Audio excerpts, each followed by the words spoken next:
नमस्कार। नेगोशिएशन और सेलिंग में महारत हासिल करना किसी के भी करियर को एक नई उड़ान दे सकता है ना? तो आज हम इसी के ब्लूप्रिंट को समझने वाले हैं। चलिए शुरू करते हैं। अच्छा, एक सिचुएशन इमेजिन कीजिए। आप एक जॉब ऑफर के लिए निगोशिएट कर रहे हैं और हायरिंग मैनेजर आपसे पूछता है, क्या आपके पास कोई और ऑफर भी है?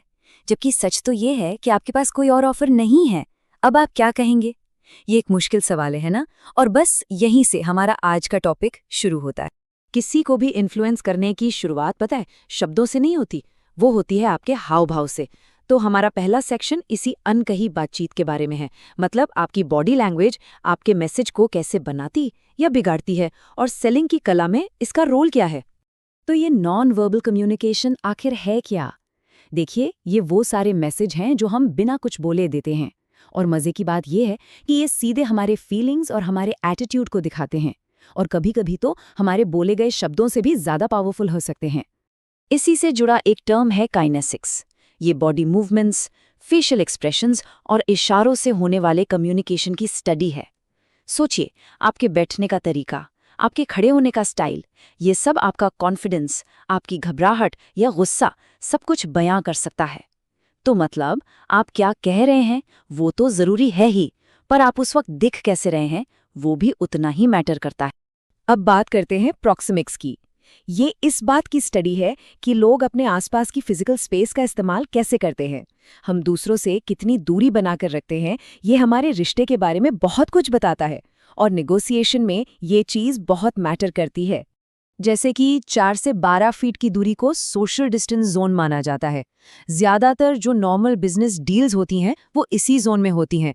तो अगर आप इस सोशल जोन को समझ गए तो एक प्रोफेशनल रैपो बनाना काफी आसान हो जाता है, चाहे आप अपना कोई आइडिया बेच रहे हों या किसी डील पर बात कर रहे हों। तो चलिए, नॉन वर्बल से अब वर्बल की दुनिया में चलते हैं। अब हम बात करेंगे पर्सुएशन की कला की, यानी अपनी बात मनवाने की कला। यहाँ हम देखेंगे कि एक्शन लेने के लिए, किसी को मोटिवेट करने के लिए अपने आर्ग्यूमेंट को कैसे स्ट्रक्चर किया जाए, जो स्ट्रेटेजिक सेलिंग का एक बहुत ही अहम हिस्सा है। इसके लिए एक बहुत ही कमाल की टेक्निक है मुनरो का मोटिवेटेड सीक्वेंस। ये किसी को भी अपनी बात मनवाने के लिए एक पावरफुल 5 स्टेप प्रोसेस है। पहला स्टेप, ध्यान खींचो। दूसरा, जरूरत महसूस कराओ। तीसरा, उसका सोल्यूशन दो।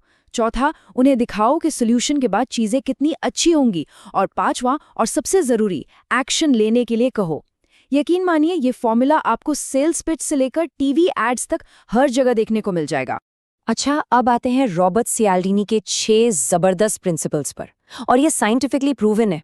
ये है रेसिप्रोसिटी, स्कार्सिटी, अथॉरिटी, कमिटमेंट और कंसिस्टेंसी, कंसेंसस और लाइकिंग। ये प्रिंसिपल्स असल में हमें वो चाबियां देते हैं जिनसे लोगों को इन्फ्लुएंस किया जा सकता है। तो ठीक है, हमने ये सारे कम्युनिकेशन के प्रिंसिपल्स समझ लिए। अब इनको असल नेगोशिएशन टेबल पर इस्तेमाल करके देखते हैं, जहां मामला थोड़ा हाई स्टेक्स होता है। और यहाँ जीतने के लिए सही स्ट्रैटेजी और सही टैक्टिक्स का होना बहुत जरूरी है। देखिए, नेगोशिएशन में मोटे तौर पर 2 तरह की सोच होती है। एक है विन विन, जहां मिलकर काम करने से दोनों पार्टियों को फायदा होता है, और दूसरी है लूज लूज, जहां आखिर में दोनों ही पहले से बुरी हालत में होते हैं। एक अच्छी नेगोशिएशन के लिए हमेशा विन विन अप्रोच के साथ ही आगे बढ़ना चाहिए। अब एक बहुत ही जरूरी कॉन्सेप्ट है बैटना, BATNA। इसका मतलब है best alternative to a negotiated agreement. Simple भाषा में, अगर ये डील नहीं हुई तो आपके पास दूसरा बेस्ट ऑप्शन क्या है, ये जानना आपको निगोशिएशन में बहुत मजबूत बना देता है। सच कहूं तो निगोशिएशन में यही आपकी सबसे बड़ी पावर है। नेगोशिएशन टेबल पर ना कुछ कॉमन टैक्टिक्स भी इस्तेमाल होती हैं, जैसे द निबल। इसमें डील पक्की होने के ठीक बाद एक छोटी सी और चीज मांग ली जाती है। या फिर द स्ट्रॉ मैन, जिसमें एक ऐसे मुद्दे को बहुत जरूरी दिखाया जाता है जो है नहीं, ताकि बाद में उसे छोड़कर असली चीज हासिल की जा सके। अगर आप इन्हें पहले से जानते हैं तो आप इनके लिए तैयार रह सकते हैं। तो ठीक है, हमने non verbal communication, persuasion, negotiation, इन सब स्किल्स को समझ लिया। अब इन सब को मिलाकर देखते हैं कि ईमानदारी के साथ कैसे बेचा जाए। मतलब अपने मैसेज को सिचुएशन के हिसाब से बदलना, और साथ ही अपने एथिक्स पर भी कायम रहना। अगर एक इफेक्टिव कम्युनिकेटर बन रहा है तो मैसेज को ऑडियंस के हिसाब से बदलना ही पड़ेगा। चाहे सामने आपके सुपरवाइजर हों, आपके कलीग्स हों, टीम के लोग हों या फिर क्लाइंट्स। हर किसी से डील करने का, अपना आइडिया बेचने का तरीका थोड़ा अलग होता है। और ये सारी इन्फ्लुएंस करने की स्किल्स हमें आखिर में एक ही ज़रूरी बात पर वापस लाती हैं, और वो है एथिक्स यानी नैतिकता। कम्युनिकेशन में ईमानदारी का सीधा मतलब है कि आप सच बोलें जैसा आप उसे समझते हैं। एक बात हमेशा याद रखिए, लॉन्ग टर्म सक्सेस के लिए ट्रस्ट से बढ़कर कुछ नहीं है।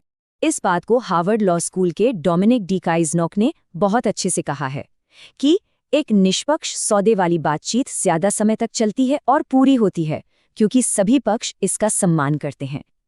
ये बात फिर से वही दिखाती है कि ईमानदारी कितनी जरूरी है।